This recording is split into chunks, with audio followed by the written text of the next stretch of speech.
Bon mercredi. Le grand patron de Domtar, Jackson Wijaya, est finalement convoqué à témoigner devant le Comité permanent des ressources naturelles à la Chambre des communes. La motion présentée par les députés du Bloc québécois dans la région a été adoptée grâce à l'appui des conservateurs et des libéraux. Reste à savoir quelle sera la réponse de M. Wijaya. S'il accepte de se présenter à Ottawa, eh bien, il devra répondre aux questions des parlementaires, notamment au sujet du transfert des barrages hydroélectriques situés dans la région vers une société en commandite qui appartient justement à ce dirigeant de Domtar.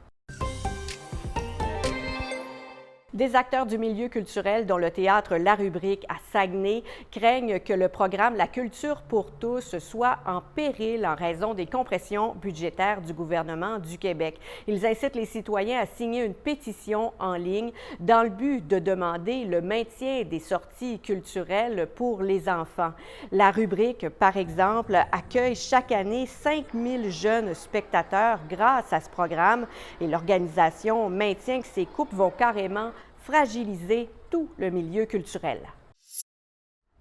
La longue attente des Robert Valois tire à sa fin. La bibliothèque Georges-Henri Lévesque rouvrira finalement le 3 mars prochain, juste à temps pour la semaine de relâche. Il y a eu un incendie, je vous le rappelle, il y a environ 3 ans et demi et la bibliothèque avait été sévèrement endommagée. Il y a eu d'importants travaux qui ont eu lieu depuis et on découvrira donc le résultat final le 3 mars.